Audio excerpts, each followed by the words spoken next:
Welcome to the LSE. My name is Ricky Burdett, and I'm the director with Philip of LSE Cities and run a number of programs here with Savas Vertis and a number of others here in the room. I'm delighted to chair the event tonight, which is called Planning and Designing Cities for the Early Years, Why We Need Better Urban Environments for Young Children and Their Caregivers.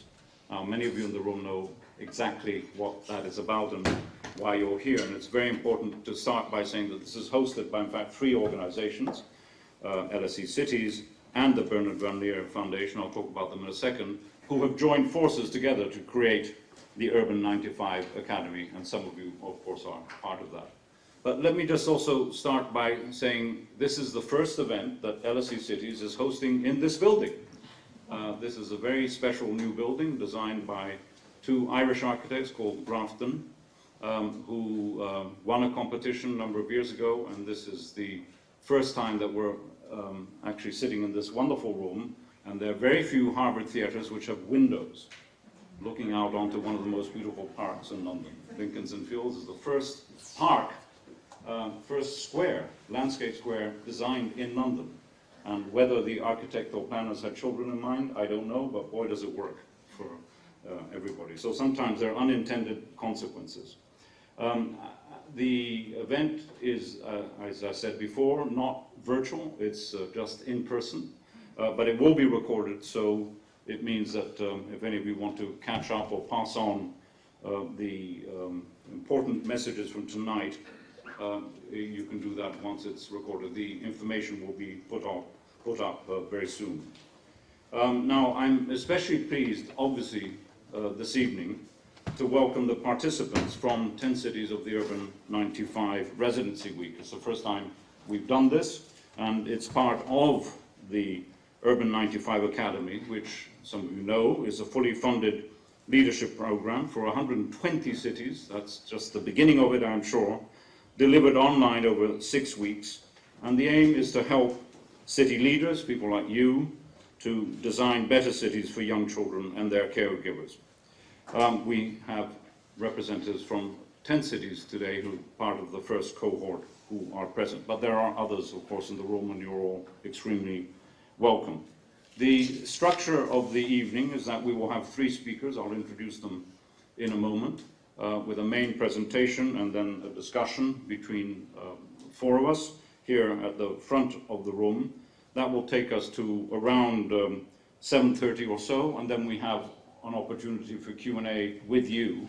And when we come to that point, given that we're in this wonderful, luxurious room, you all have microphones. Press the button, please, when you're speaking. It'd be great if you tell us who you are, what city you're from, perhaps, and ask a question rather than make a very long statement.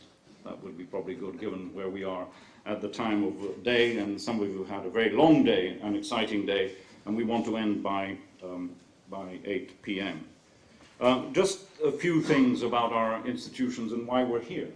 So LSE Cities, as some of you know, was founded with a simple idea, which is linking the physical world with the social world. That was the principle when we started it 20 years ago. And the Bernard Van Leer Foundation, which is an independent Dutch organization working worldwide to ensure that babies and toddlers, I'm quoting, have a good start in life, has very, very similar sort of interests, I think. And that's why the Urban 95 Academy was actually created, to link the physical and the social, but a specific emphasis, obviously, on young children.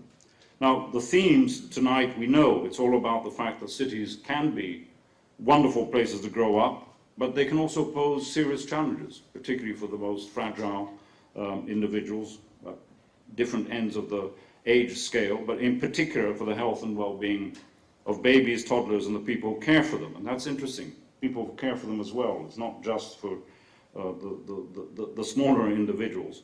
And what are they exposed to? They're exposed to lack of nature, lack of green, lack of safe spaces to play, to air pollution, traffic congestion, and social isolation. I mean, these are issues that you know well. Now, the 3 individuals who I'm going to introduce are some of them very familiar to you because you spent some time with them today. But Cecilia Vaca is the executive director of the Bernard Van Leer Foundation. but far more importantly, she's a graduate of the Executive MSc in Cities. And there are a number of other colleagues and alumni from that group, and it's wonderful to welcome some of you here. Maybe we're saying now that she's done fantastic things, and soon we'll be moving back to her city of Quito. So we're, I can't say we're sad to lose you, you're just moving along, and we will keep behind you. Sean Maguire, who's actually stood in at the last minute, Sean, so thank you very, very much for doing this, as a strategic, Director of Strategic Partnerships at the Clean Air Fund. And I've asked him to say a few words when we come to it about what this extraordinary philanthropy does. I mean, basically trying to deal with air pollution across the world. And it's not just an ambition, it's a very real thing. And I'm delighted to welcome and meet our old friend, Selva Gürdoğan, who's an architect and partner at Superpool, with her partner who is also here, based in Istanbul and Copenhagen, and international architecture practice, which has done many things, including some of the public spaces that you will see. So Cecilia will give a presentation for around 20 minutes, then we'll have a conversation between the four of us, and then we'll open it up to questions. So can we start by welcoming our speakers? Thank you very much. You might be familiar with this question, because this is the one question that we like to ask mayors, city planners, architects, people in general, caregivers, sociologists, anybody who's living in a city.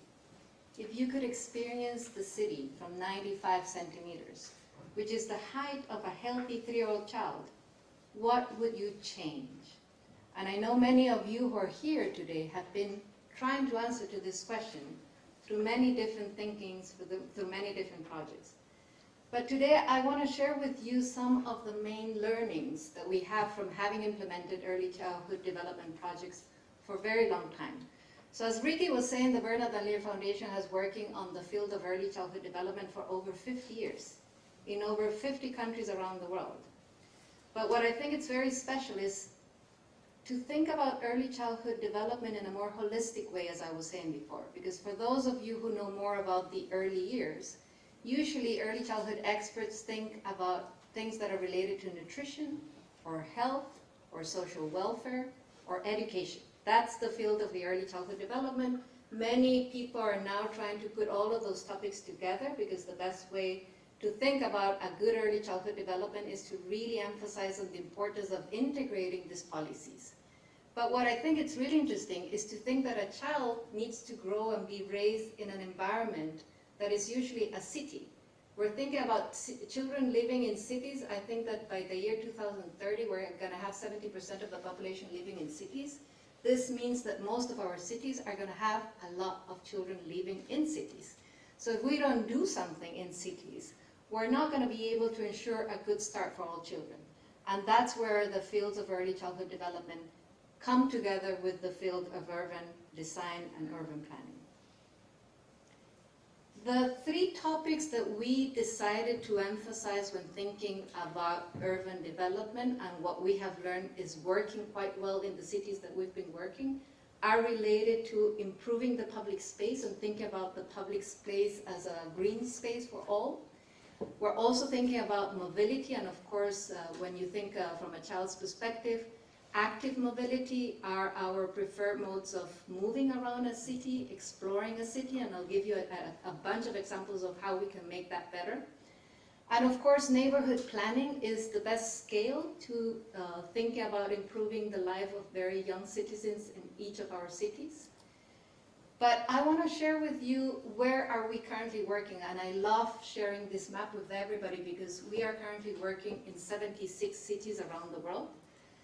I wish we could be working in every city around the world, and I know that would freak out many people in my team because we wouldn't be able to manage that level of scale. But what I think it's really interesting about thinking about Urban 95, for me Urban 95 needs to be not only an approach of how we can work in cities, it needs to be a movement of people who are supporting these ideas, of people who really believe that they want to have better cities for young children. So when I see this map, what I like about this map is that we have a pretty good representation of cities from all over the world. Of course, we need more representation in Africa. We have just started working in Africa. We have one city that's Addis Ababa. We have a bunch of cities in Brazil because that's one of our core countries. We have a bunch of cities that we're working in India, also because it's a core country. We have a lot of champion cities in other places around the world. But what I like about this map is that this is basically telling us that a lot of the challenges that we have in cities are the same challenges, no matter where we are. We're all facing the same challenges, no matter where we are coming from. I want to share this with you because for me this is one of the most important learnings. If you want to have impact at a city level, you got to start thinking that, of course, children are the center of our action, but you need to understand that we need to work with different levels of government. I believe, and I'm a strong supporter of governments, because I do believe governments have a very specific role in making cities better for people.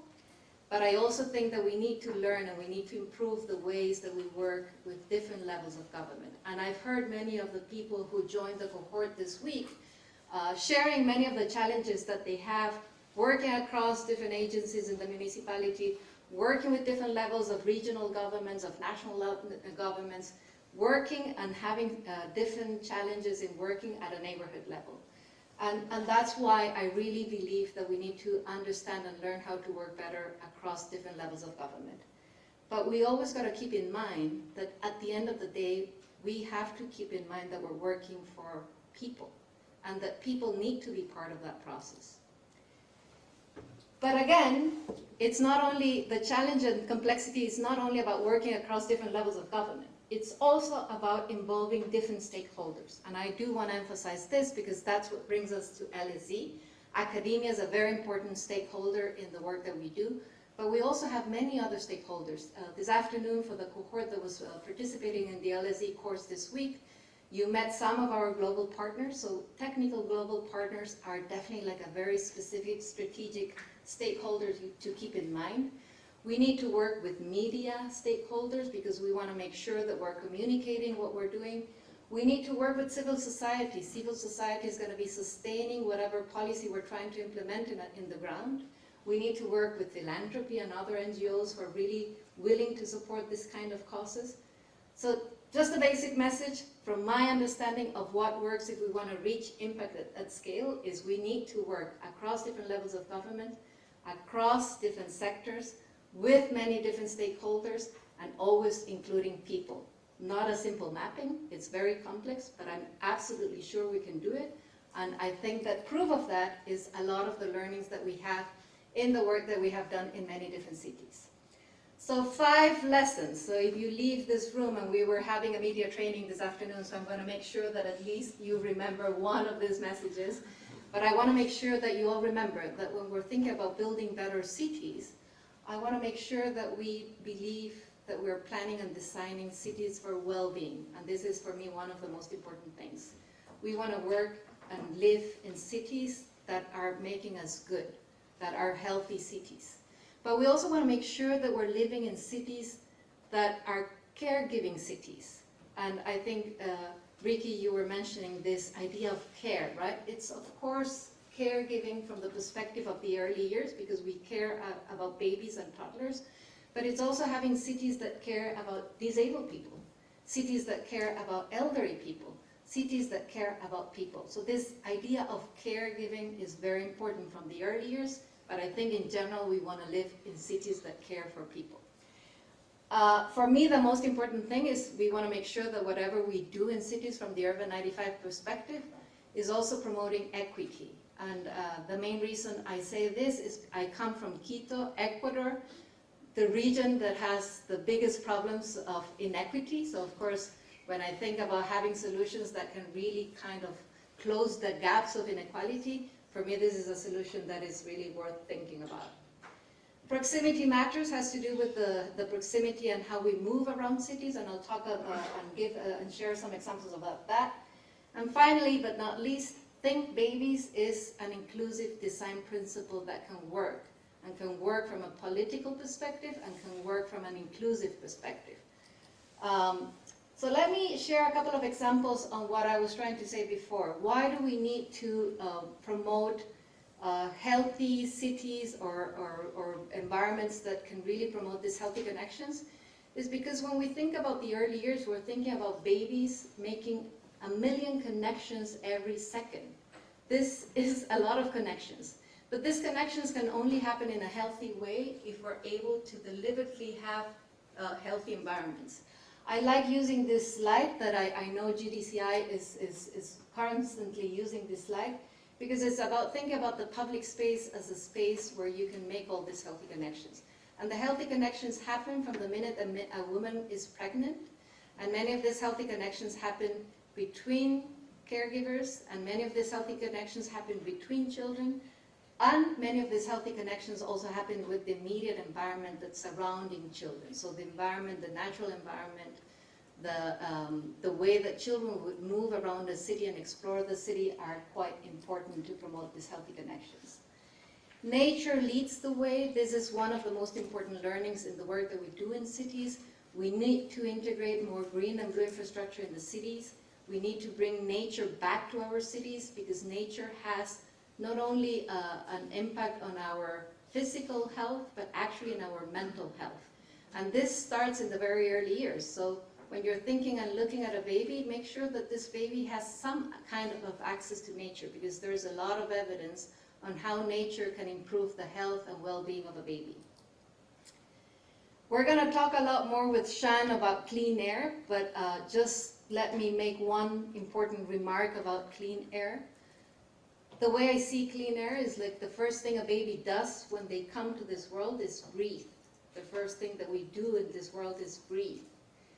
If from the beginning of life we don't have access to good air, we're not going to have the same opportunities. So from an equity perspective again, having access to good air is definitely a human right. Also thinking about, and this has come up a lot during this week, is we want to have public spaces for people. And I like using these real examples. I was in Lima a couple of weeks ago. What I love about the work that Lima has done is they're really thinking about how they can prioritize spaces for people. They're really thinking from the well-being perspective. They have a program that's called Lima Te Cuida. Lima cares about you. And what they're trying to do is just putting people first. They're putting people first, and especially in this case, we can clearly see they're putting cars in a second, third place, which is really good. But not only Lima is doing that. Tel Aviv-Yafo, we also have some people from Tel Aviv here today, and this is another beautiful example of how we are recuperating streets for people and just making sure that these spaces are good spaces for the good development of very young children. And this is another example of Bangalore. This is one of our 20 cities that participated in a big challenge in India. And again, for me, this is a clear example of how we can create these spaces that can really promote well-being, right? Like instead of dumping trash there that it's not very healthy for the development of a child, we're creating these pocket parks that can become really good spaces for people to meet, for children to connect, and just to try to create these healthy connections we were talking before.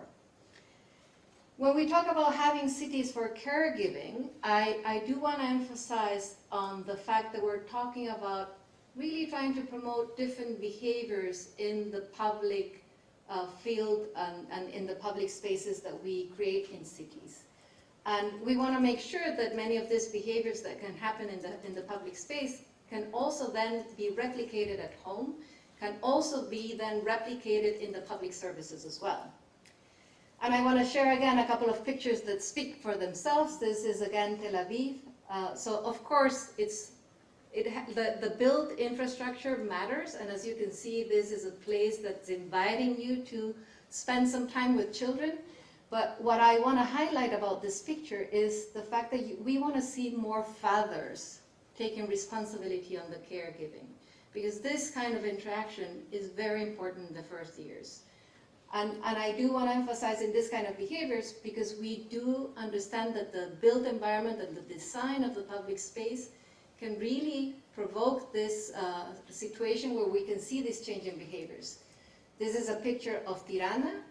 This is a picture I took a couple of years ago. And the impressive changes in the public spaces of Tirana can really kind of promote this behavioral change again in the way that we care about our young children. And I want to see a lot more of this in every city around the world, right? Like really finding spaces where you can see these positive interactions between caregivers and young children, between elderly and young children, between women, and all these dynamics that we can have in the public space. But we also want to see in the public space that people can have spaces to promote different behaviors that are very important in the early years. Breastfeeding. And of course, this is a picture of Brazil. And it's on the left, it's basically a bus stop that is creating a comfortable space where women feel safe to breastfeed. And I want to emphasize that because one of the worst indicators in early years is the decrease of breastfeeding. And part of the reason for having such a huge decrease in breastfeeding is not only processed food, but it's also about the fact that probably women don't feel comfortable breastfeeding in many different places. So again, think about like creating these caregiving situations also from the design perspective. This other picture is in The Hague, the city I currently live in, and I want to see a lot more of this happening. This is a father again taking care of his baby, but also biking with her little girl besides. And I think this is the perfect combination, right? Like having the public space that allows and enables this kind of interaction. Finally, this is a picture of Recife, another of the Urban 95 cities that we work in. We want to have fun public spaces where people can play. And when I'm saying people play, I'm saying also adults playing, because we forget how much we love playing. But I can ensure that everybody in this room absolutely loves playing and interacting with other children. And then I was telling before how important it is to think about equity. And when I'm thinking about equity, I'm also always thinking and bringing the importance of having good data in order to be able to make good decisions and to inform what we're doing and how we are promoting different changes. Some of the experience and learning that we've had by implementing Urban 95 is that data is important. It's important because this allows us to compare what's happening in different cities. This is an example of an exercise that we did in applying a tool that's called the Public Life application, which is basically allowing you to observe the public space and what's happening in the public space. And what's super powerful for me is to see what are the differences among different cities.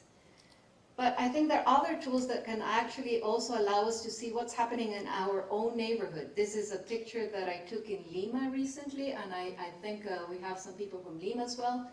But for me, what's very powerful about this picture is that we're working in one of the most vulnerable areas of Lima. And this was a political decision. This was a decision that the mayor did in the year of pandemic.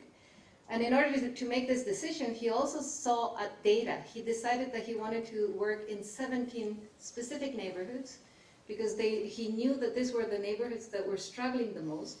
He knew that the poorest neighborhoods in Lima also concentrated the largest amount of children under 5. So again, having data allows you to be very specific on the targets that you want to work with. This is another example that uses data. This is a picture from a map from Istanbul, and I love the way that Istanbul was able to put together very strategic information, again, to try to understand where are the young children living. In most of our cities, we have no idea where the babies living. We have no idea where are the largest concentrations of young children living. So I think that having this kind of data allows us to be a lot more precise on the interventions that we can make. This is one of the interventions that ended up happening in Istanbul, and I think Selva will be sharing with us very concrete examples of how the public spaces can change, how we can bring streets back to people, and basically how we can involve communities in being part of these changes. Proximity matters, and this was one of our other big learnings. It matters because we know that people who have young children, their preferred way of moving around a city is walking. Like that's what most people with babies and toddlers do. But of course, in many cities, walking around the city can be a little bit challenging.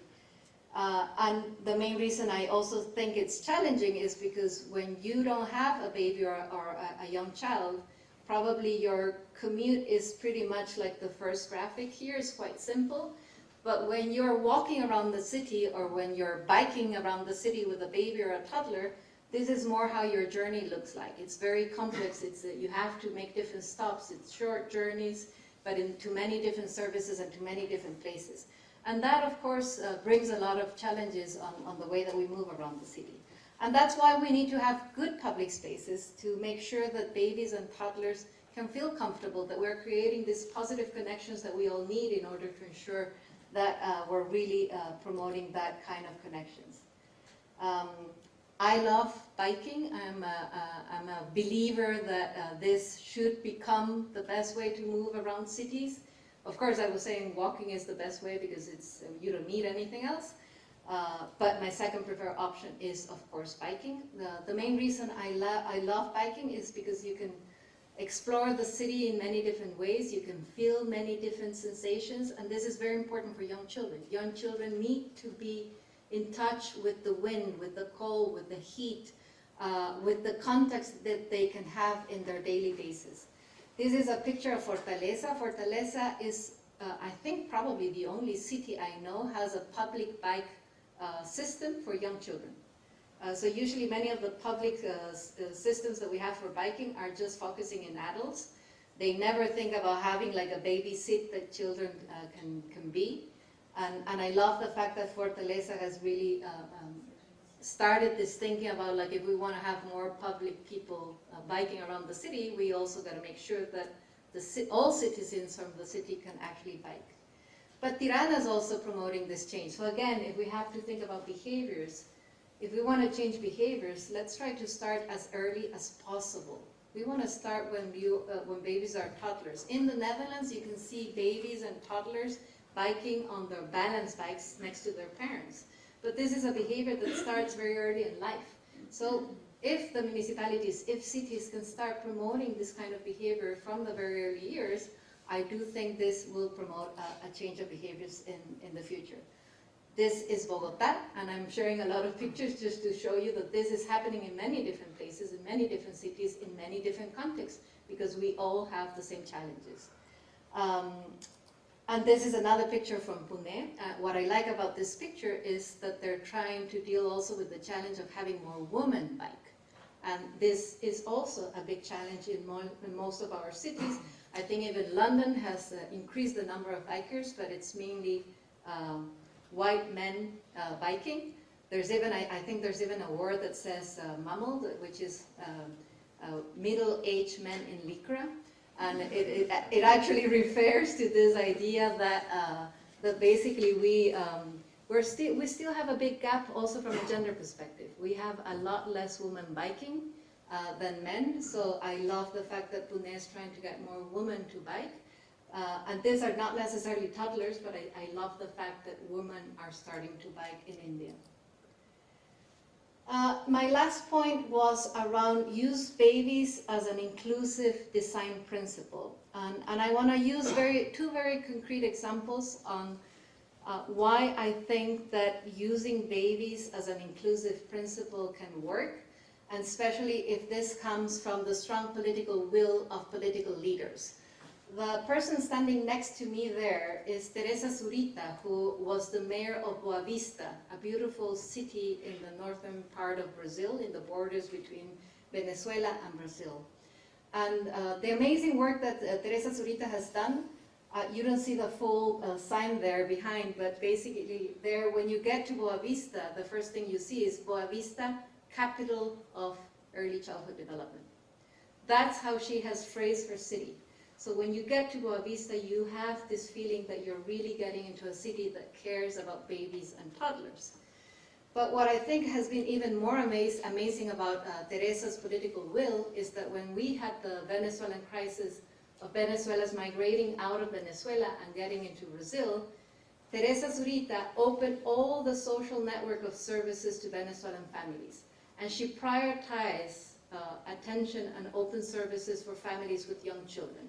So this shows the political will to really prioritize people, no matter where they come from, no matter what's their background. The city is hosting everybody under equal conditions. So political will matters, because when political leaders want to do things, things actually happen.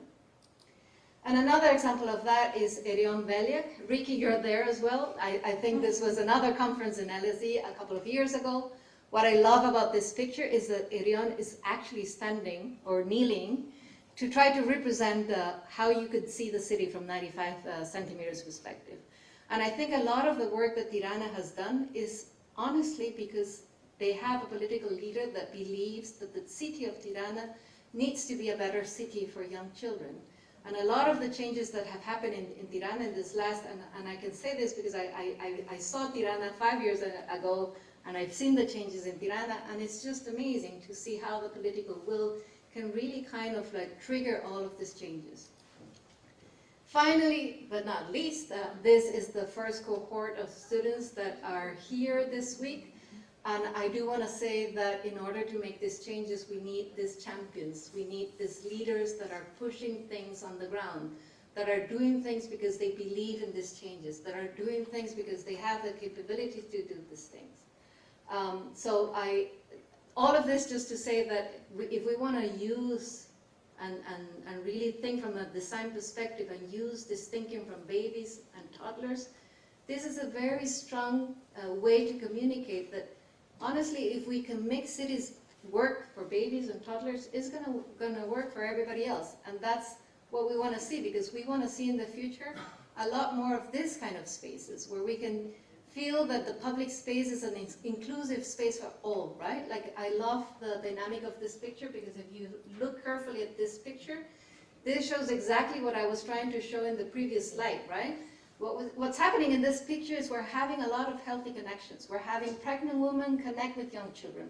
We have elderly people communicating with young children. We have a lot of bikes that are parked in the public space. We have greenery around the park. We have contact with natural elements such as water.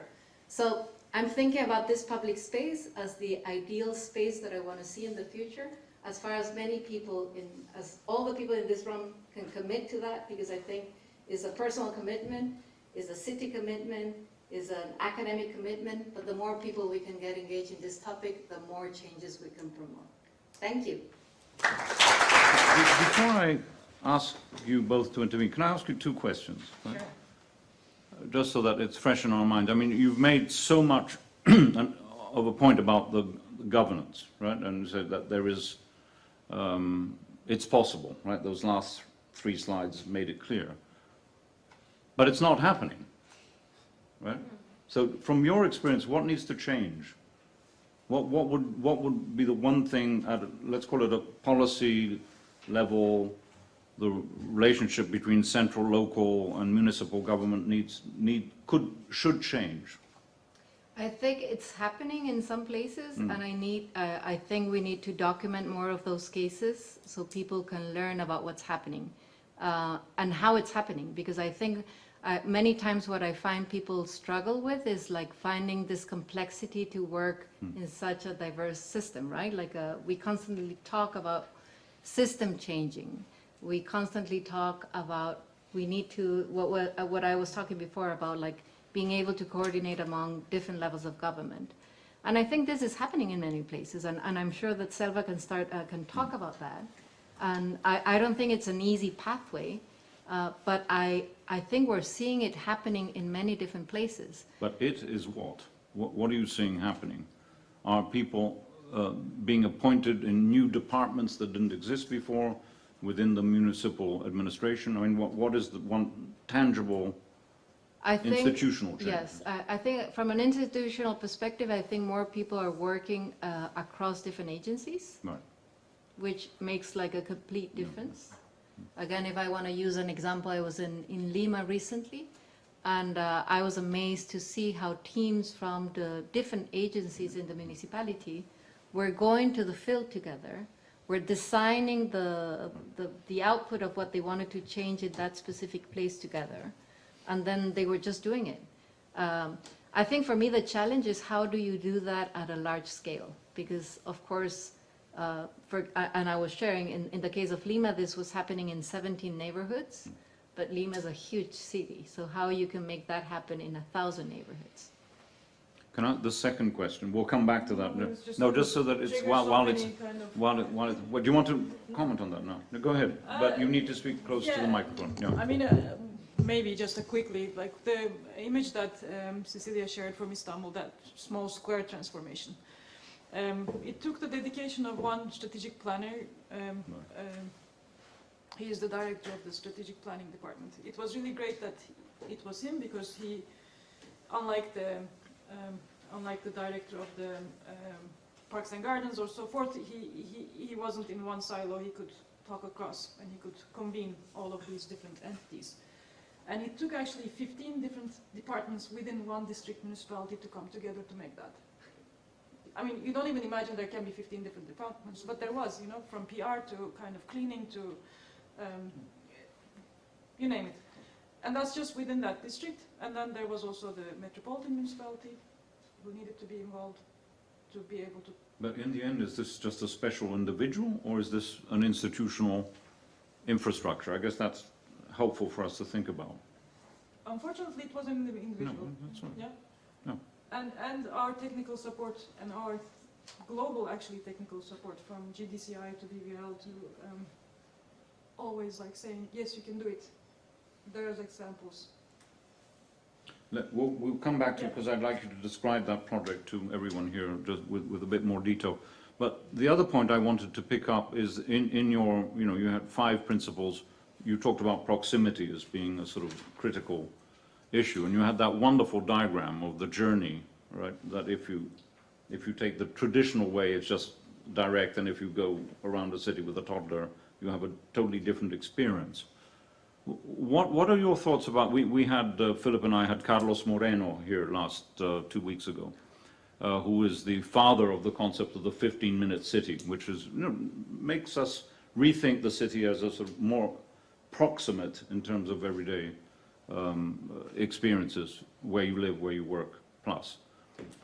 How do those two worlds fit together when it comes to babies and children? I mean, what needs to change, or is it actually easier at the level of local neighborhood to promote proximity? Yeah. I definitely think that the scale of a neighborhood is the best scale to work on the different changes that you need to promote. I think the challenge there is that in many cities, the gaps that you have in the different neighborhoods are so big that if you really want to emphasize on the fact that everybody has access to all services in a 15 minutes neighborhood, I mean, you need to cover the gaps, you need to close the gaps.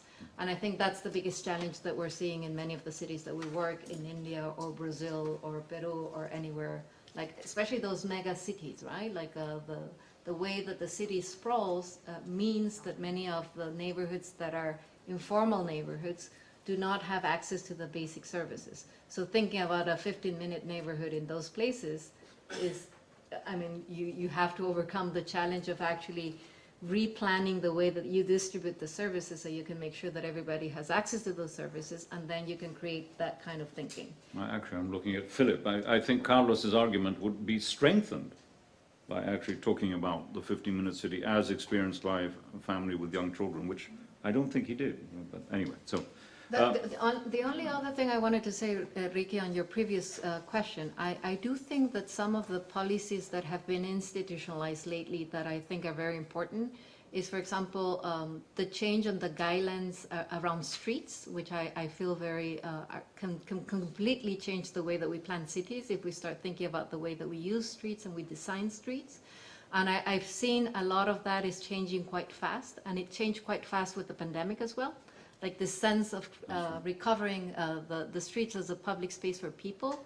Also understanding the gaps that many people might have, and especially people living in informal neighborhoods.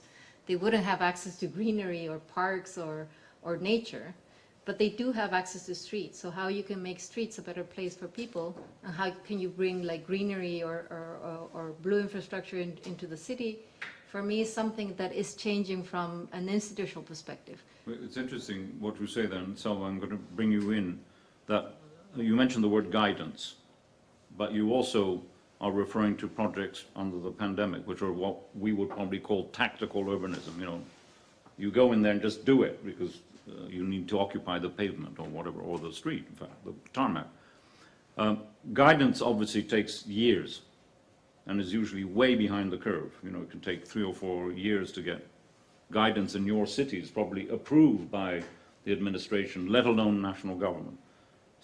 Tell us a little bit more about your square. Do you pronounce it Maltepe? Is that the Maltepe. Maltepe? In which we saw a couple of images, and I've seen elsewhere published. How did that not only come about? Did you invent it? I mean, surely you didn't follow guidance, I imagine, right? And can you talk about the process and the design itself, physical? Yeah. What did you do? But maybe a little bit closer. Maybe, yeah. I think I'll start with the beginning of our journey with Urban 95, because I think when we started with BVLF, the journey, it was with 4 district municipalities. And they were ready to implement a parent visiting program, so they were very much in the kind of early years conversation and looking at kind of it from a social services point of view. And then, you know, we were tagging along as the architects, you know, babies, there's playgrounds, there are no playgrounds for young children. Okay, so Superpool can design some playgrounds. So we did that, and that was kind of our beginning, because it was easy for all the stakeholders to understand playgrounds as an important space. But it was the impact and the energy around playground projects was not so satisfying, because we knew the primary problem in Istanbul is not the lack of playgrounds, it's actually the difficulty in moving in the city, you know, being a pedestrian, like having a stroller. I raised 2 kids. We gave up on having a stroller, and I gave up on carrying them. Gregor's carried them. So it was kind of a teamwork, and I knew I could never become, you know, if I was a single mother, I don't know how I would be able to raise kids. So it needed teamwork, and it needed kind of different skills, even to move in the city just from A to B. So we knew the impact was more interesting in the city if we do work on the streets, and we knew of the work of NACTO GDCI at that time in doing these tactical interventions and the Streets for Kids guidelines and all the work that was happening. So we were like, please, can we work on this too? Can we have support from NACTO GDCI to develop a project? And we asked the different districts to kind of compete a little bit and said, we will support one district.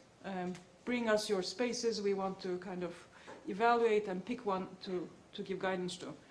And then Maltepe was the winner, because they came up with this square that was in the heart of a neighborhood. It's a difficult neighborhood. A lot of actually children do play outside. There's not enough green spaces. So and there's these 6 cars. If you remove them, you have a square. If you keep them, you don't have a square. So it's like really very basic. Yes, we did it very fast. I think it was 4 months, and I think that was actually quite a record-breaking time from a GDCI perspective as well, to be able to do it that fast. We collected data beforehand, we collected data afterwards to be able to see the impact. And what was really surprising was actually the number of kids did not change, because they were already playing outside. The number of kids who were alone changed. And then the number of elderly changed dramatically. It was like a 10-fold increase on older people coming out to be outside. With or without the kids? Without the kids. And during the pandemic, this was just before the pandemic, it was end of 2019, the implementation. I think it became a lifesaver, because in Istanbul, both the above 65 and below 18 were basically in house arrest for long months, and it became a kind of area of, within the neighborhood, possibility to be outside. Can you say something about how your design physically may be facilitated? I mean, taking cars away, okay, take. Right? There's more to that. You can make spaces. I mean, we've all had the experience of actually and there are a number of architects in the room who know what I'm saying. Over-design. They're so bloody designed that you can't sit anywhere, you know, because there are too many bollards and too much architecture, too many planters. What were the components that made it more sociable, I guess, but at different generations? Right. I think the technical term is road diet. road diet. So that means you basically limit the surface that you dedicate to cars to the absolute minimum. And there's a very, you keep measuring it on site actually. You watch how the cars turn and you kind of put some barriers to see if they can still make that turn and if the bus can still make that turn. So we had to negotiate a little bit on the site. But because the moment you make it a little bit too much, then cars start parking. And then your whole design fails because that car is parked there. So it's a very kind of clear drawing of that geometry. And then the rest of it, it's, as you're saying, you know, as a designer, I used to hate fake grass, but it's a lifesaver. Fake grass? Fake grass, yes. The moment you create that very stupid plastic surface that resembles grass, people actually sit on it. And it becomes a kind of, you put a bench and it starts working. You stop the traffic, kids start playing. It's really not... Can you both talk a little bit about process? Yeah. Right? Because you talked about, and Cecilia, what has been your experience in the foundation? You know, where does success? How do these? I mean, you mentioned stakeholders and connection, but how does that actually, when it's successful, how does that work?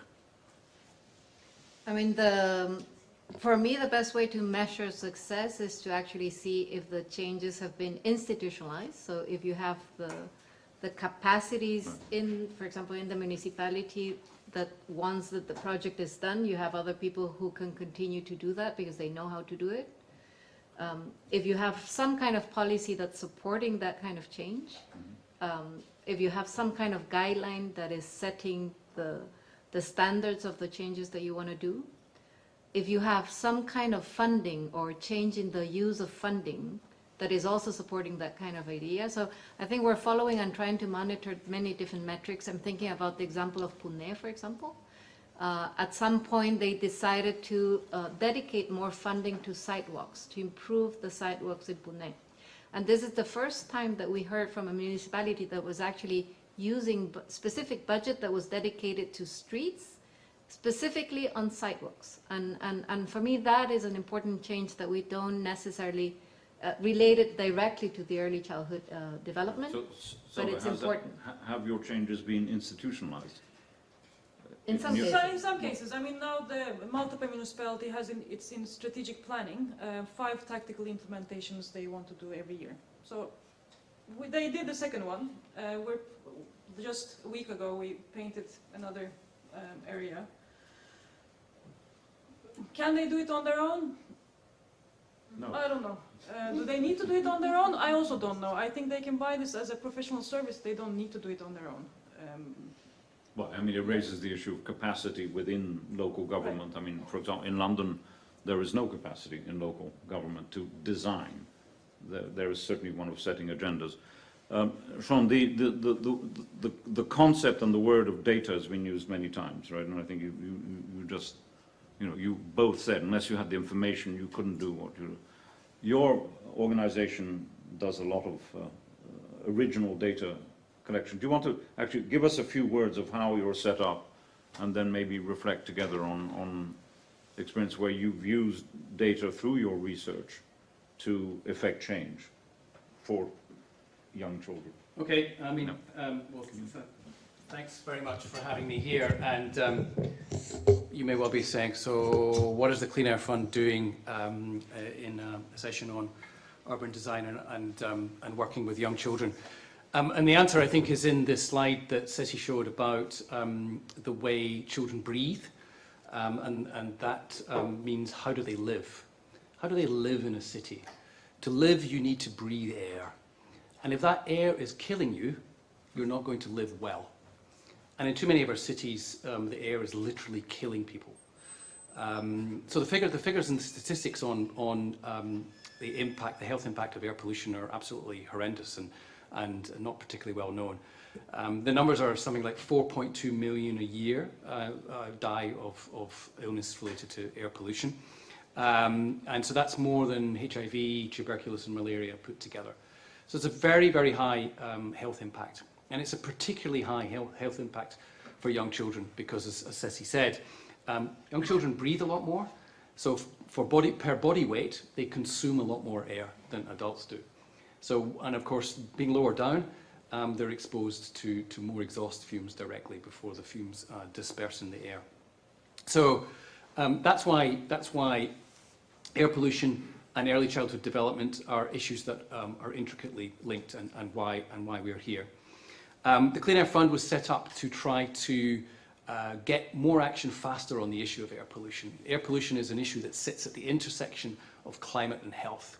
Lots of philanthropy working on climate, lots of philanthropy working on health, nobody bringing it together. So that was why the Clean Air Fund was set up, to try to work on this issue and drive action and attention to the issue of air pollution, which was neglected and underfunded. So what we do is we support projects, research, initiatives to try to change legislation and policy so that air pollution can be decreased where citizens live, and the lives of children in particular can be improved. And as Ricky said, one of the core pillars that we work on is access to data, because without really good data on where the air pollution is, where it comes from, how much of it there is, and what the impact of it is, you can't design policy solutions to address the problem. So it's absolutely critical, and we fund a lot of work around the backbone on the global data information system for air quality. And we do a lot of work supporting projects using low-cost sensors, which are a kind of revolutionary new technology that's going to give cities the ability to really understand. Low-cost what? Low-cost sensors. Right, which makes it, explain that. So in most cities, traditionally, you will have, depending on how wealthy the city is, you will have a number of regulatory grade sensors, which you basically need a PhD to be able to operate. So, you know, the municipal authority might, in most cities, they might have one, or the university might have one. In a city like London, you might have 20, 30 maybe. These are these long tubes. Yeah, so you see the box. Yeah, you see the Right. box. You know, Okay. standing beside beside a road, and you know, it ingests all the air pollution and gives you, you know, finely calibrated pictures of the extent of air pollution. But it's giving you a picture there. It's not giving you a picture one street away.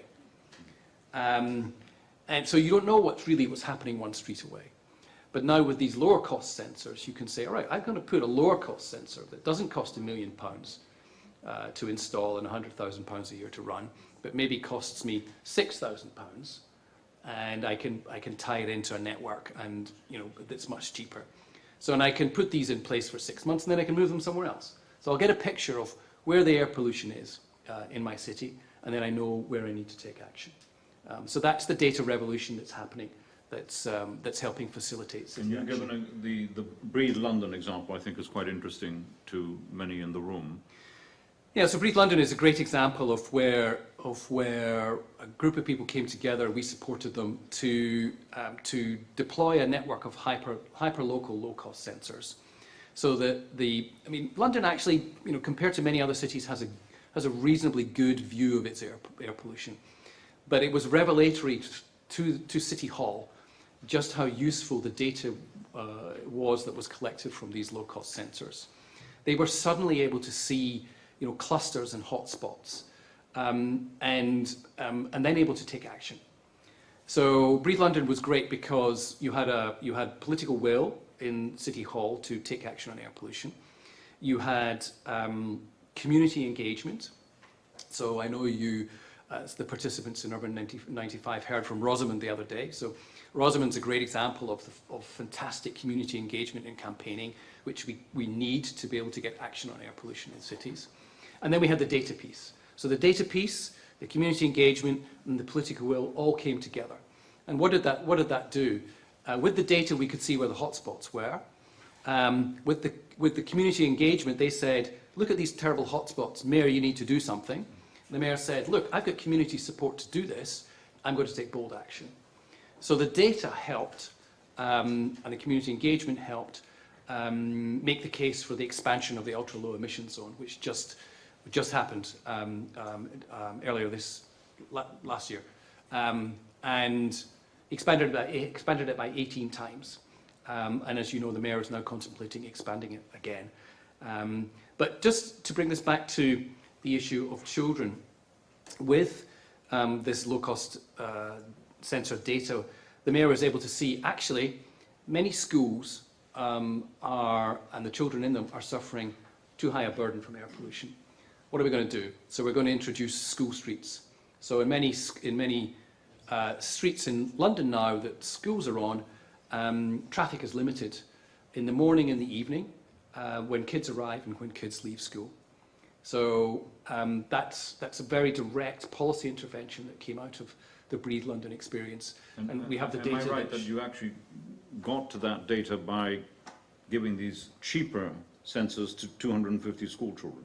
That was a part of it. In other words, how you can actually mobilize the user group. Yeah, no, that was a great thing, because we gave them what we call wearables. Yeah. So a cohort of kids, put them in their pockets and put them in their backpacks and walked to and from school with them. So we got a picture. What I think that raises, Cecilia, maybe we can go back to one of the points you made in response to my first question about the interdisciplinarity or interdepartmental decision making. A lot does depend on who owns what or who's responsible for what. So Philip Savas and I worked recently with Barcelona and Paris. Now, they actually have intervened around and in their schools for the simple reason that the mayor owns the schools. The mayor of London is not responsible for the schools. It's the local authorities or effectively central government. So who's in charge makes an enormous difference. You can have the best intentions, but sometimes, the authority is not responsible. Do you want to comment on that?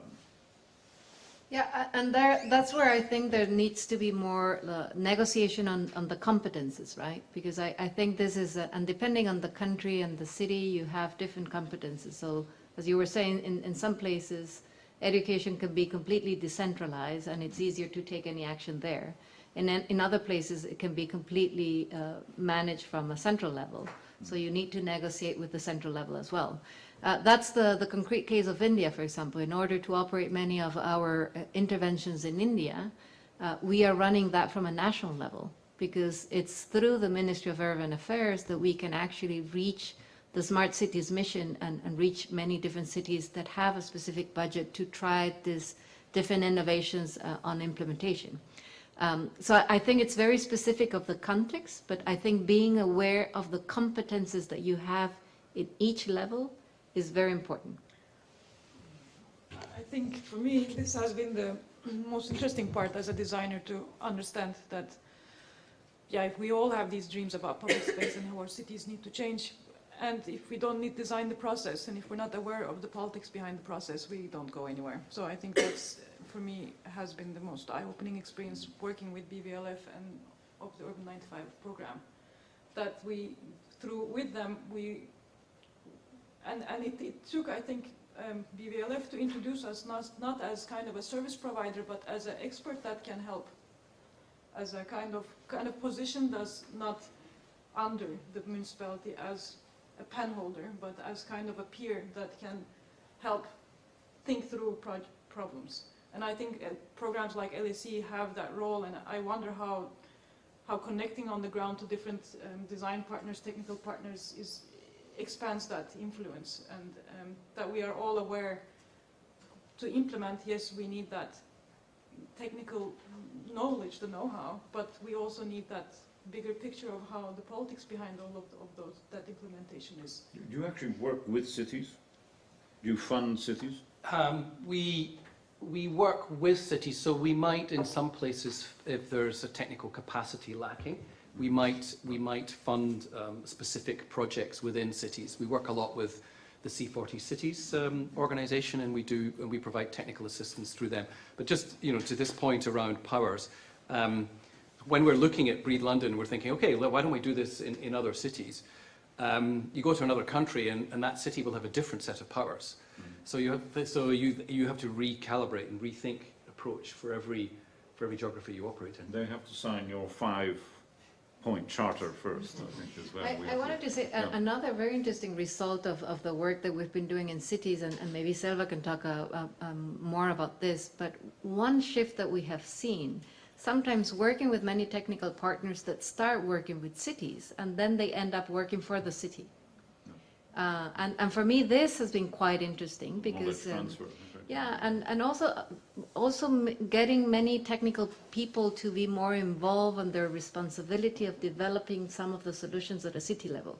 And I maybe, Selva, you want to elaborate more on that, because I know there's a bunch of women who are now interested in running for politics, in doing the things because they feel they can own many of the solutions. Yeah, okay, this, I have to say, I guess that as you would realize that part of the design problem is in the politics of it.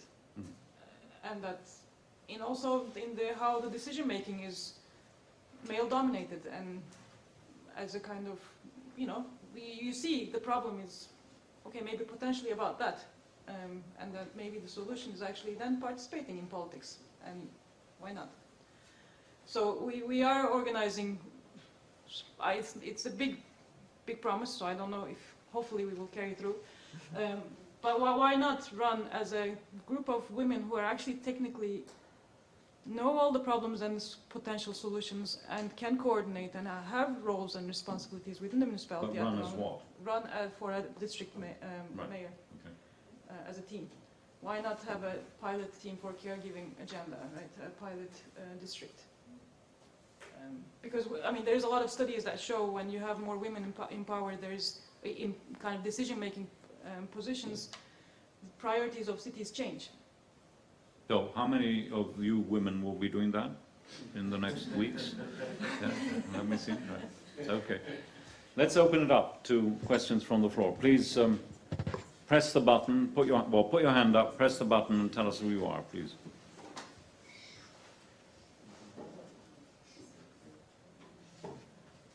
Yeah, so this is not a question. Who are you? Yeah, so this side Prakash Paul.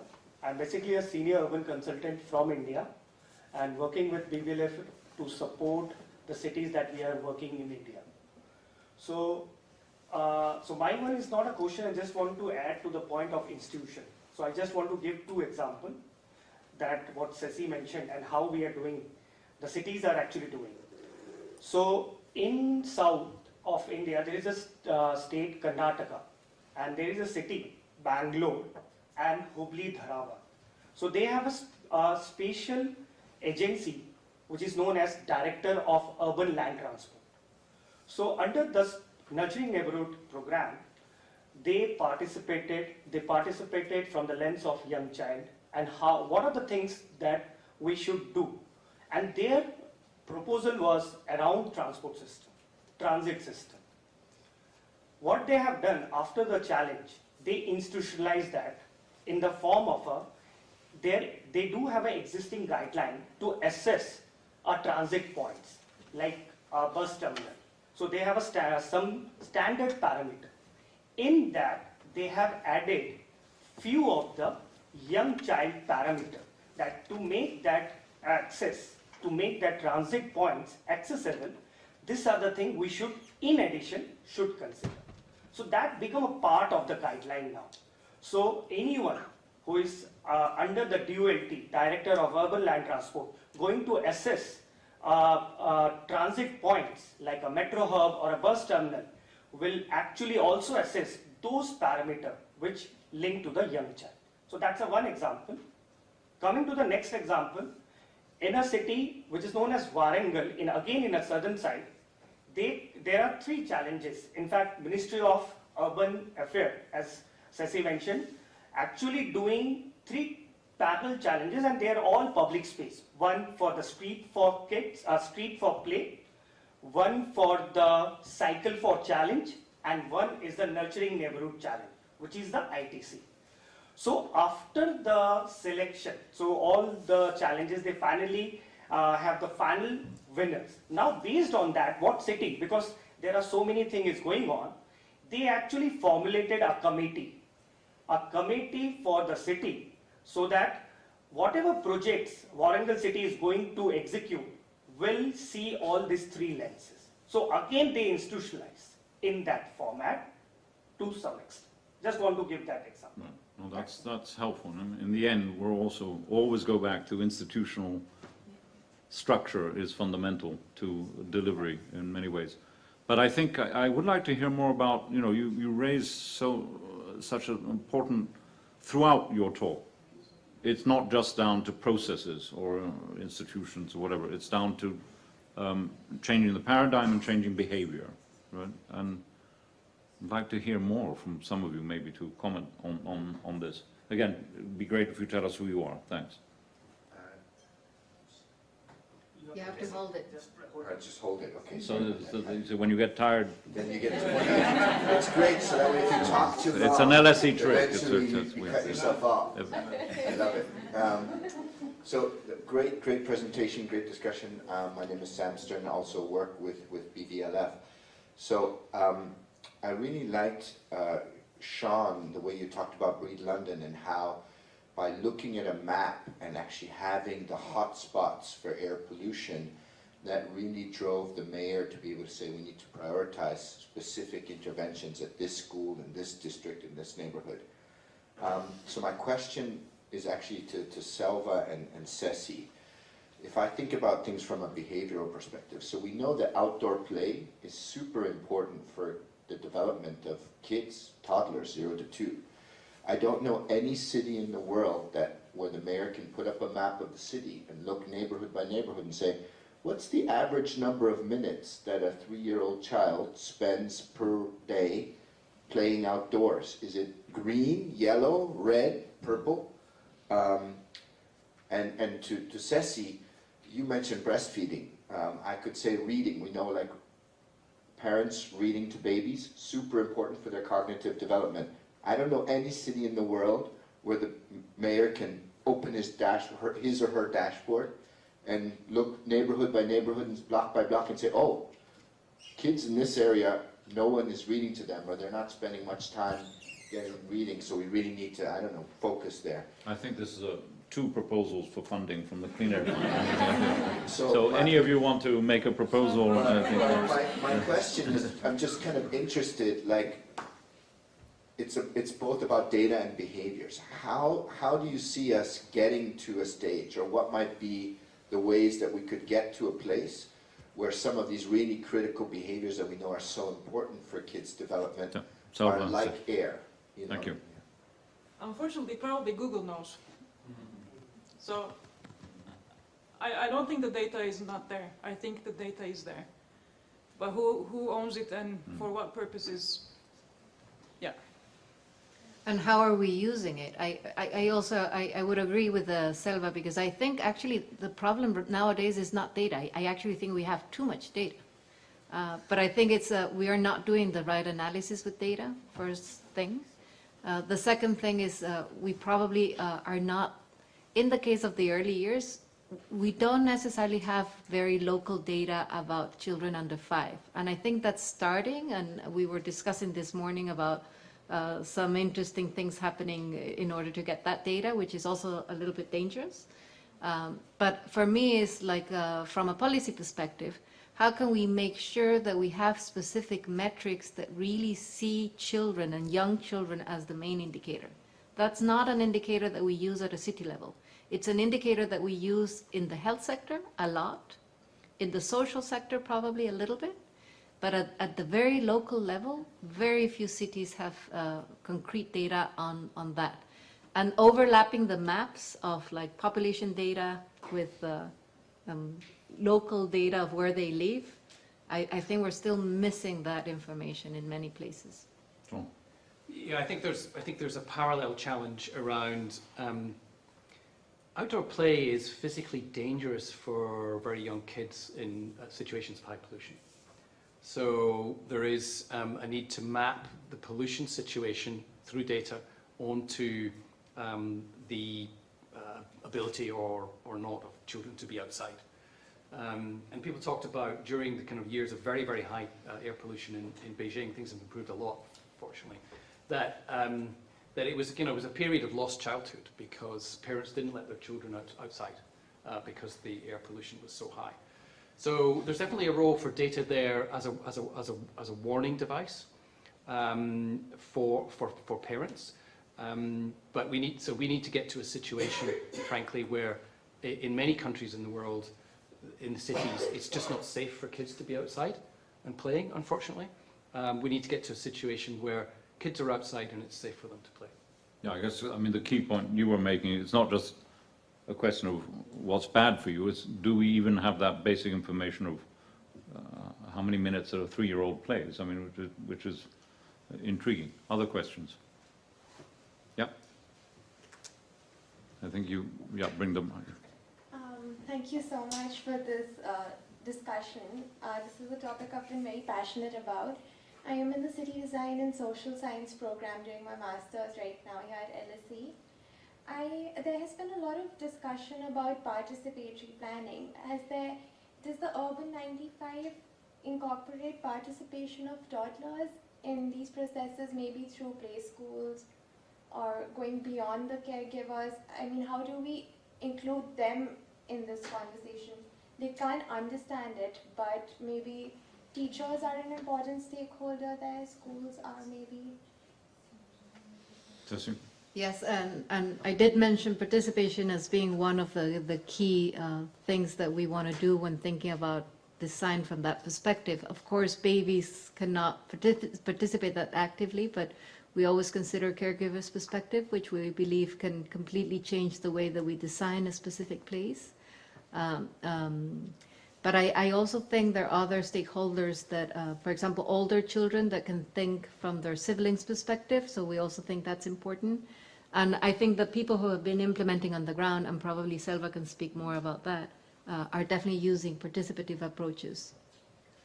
I think in terms of children's participation, maybe what I can say is, instead of design the playgrounds as kind of fixed equipment playgrounds, we have experimented quite a lot with play programming and a lot of loose parts in play.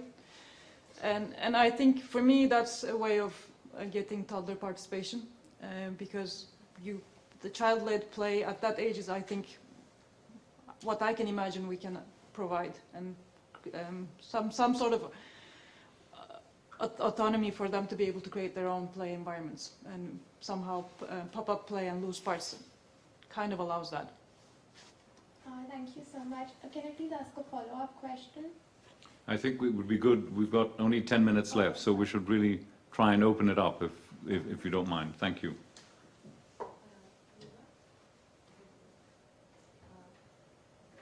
Okay. Just to share also, like, 2 ways of participation we've been implemented in Lima City, as you see in a few pictures about the implementation we have went through. There are 2 things how we compromise the mother and the toddlers. One of them, we call it safe salidas seguras. It's like safe going to the street. Yeah.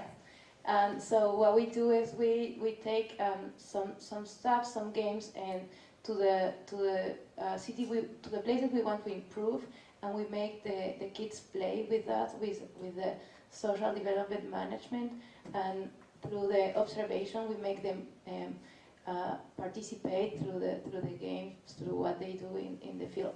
And also we work with the mothers that are carrying their child, and we work with them through the paths we want to improve before and also after, so to see like the impact it can have, and also the things we can improve. Yeah. I don't know if any of you want to comment, but that's interesting. And maybe just because now that Pia was talking about Lima, one very impressive participative tool that I saw in Lima was working with community leaders in very risky neighborhoods. Mm-hmm. And the main reason I want to point out that is because in many of these vulnerable areas, you're not just dealing with poverty issues, but sometimes you're dealing with safety issues. And if you are not able to engage some of these community leaders who actually own the process of transforming the public space, there's very little chance that you can actually be successful. But it's quite impressive that when you get these leaders engaged in the process, they are the ones leading the process in other neighborhoods. So what I saw in Lima is that there was this very powerful, Rosa Joya was her name, I believe. Joya, I remember her last name. Yeah. What does that mean? Sorry? Well, that's the name of the leader, but I was impressed okay. with her because she owned the neighborhood. Like, she was completely like, she knew every single detail about the neighborhood. But what was really interesting is that the other neighborhoods were now asking her to replicate that in their neighborhood. They weren't even asking the municipality. They were asking her to be leading the transformation in other neighborhoods. How old was she? She must be around her 50s or? 60. Oh, okay. I think, oh wow, lots of hands. Okay, Philip, go quick. Very quick one for Sean. Are you having within the Clean Air Fund conversations about the risk that through electrification we're actually going to take away currently the most powerful political and emotional argument against the car? That's a very interesting question. So I will ask my friends from the Drive Electric campaign what they think about this. So if I look at a city like London, I can see the reduction in the use of the car generally going in parallel with electrification. And I think that's what we need to see. But I think it's a very interesting logical quirk that probably is not being sufficiently discussed. I mean, Selva, you were talking before about how much space you leave for the car to turn, and I guess, Philip, whether it's electric or fossil fuel based, it doesn't make any difference, it's a car. But okay, there were lots of hands, so let's see. Yep. You need to just, multitask. Keep the hand on it, or finger. Yeah. Thank you. My name is Madeleine Fume from Ghana.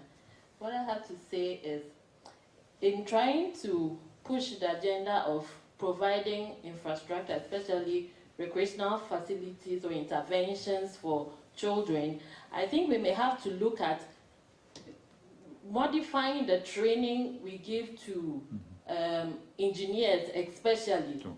Because, for instance, when you look at the medium-term plan of my municipality, which is called Lotte, you hardly find provisions or plans for social infrastructure, because we are used to school infrastructure, market, security.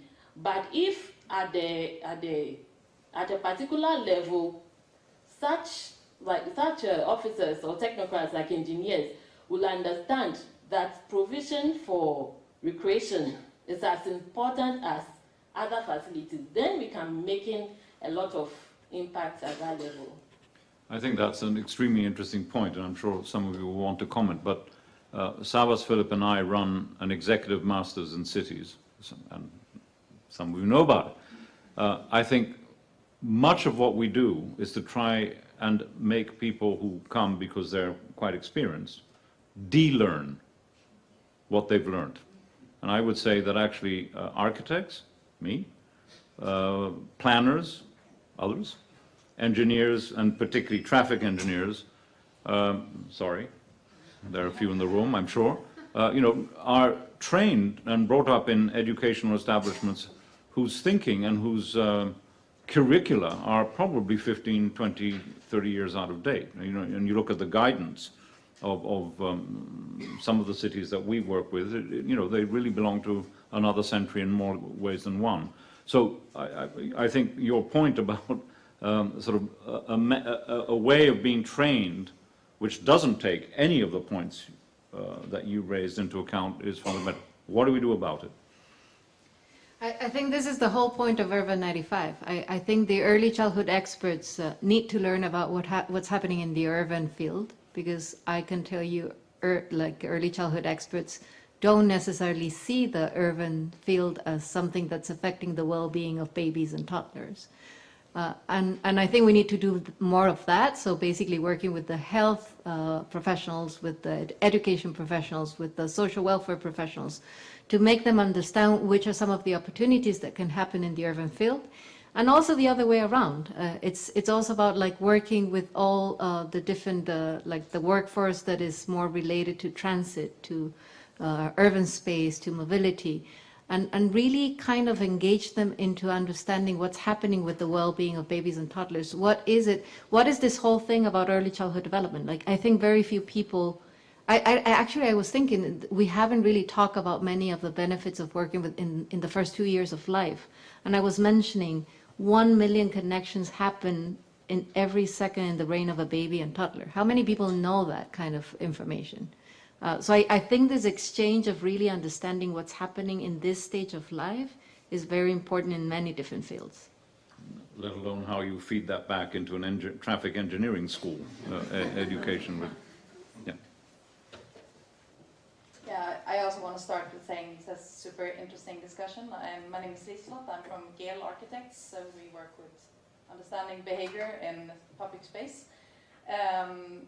I just wanted to share that when during COVID, like some of the studies we did showed that there has never been more children out playing than during COVID, which I think has been the most powerful data I've ever seen, especially in Copenhagen, Scandinavian cities, but also in other cities around the world, especially very local areas. And of course, we've been looking at what makes them more interesting, and it's often if they're very playful and invites for playful activities. So I think, like in thread with what you talked about with like mapping how to, where are children being and what do they like to do? It's actually not the playgrounds, it's playful activities. It's on the streets that have the space for it. And I think if doing a mapping, I would love to ask what do we want to look for, because there is a lot of data out there, and when working with children, especially in some countries, it's commitment from political stakeholders to go into this. If we study people, are we willing to invest in them?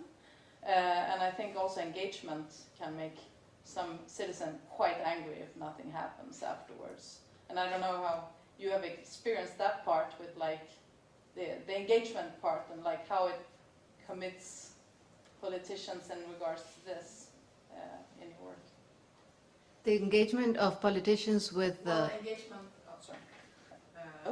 engagement of citizens in general, like when studying the behavior or studying where children are, when being closer to citizens, like if it can actually create some kind of frustrations if cities are not reacting to the data or changing or...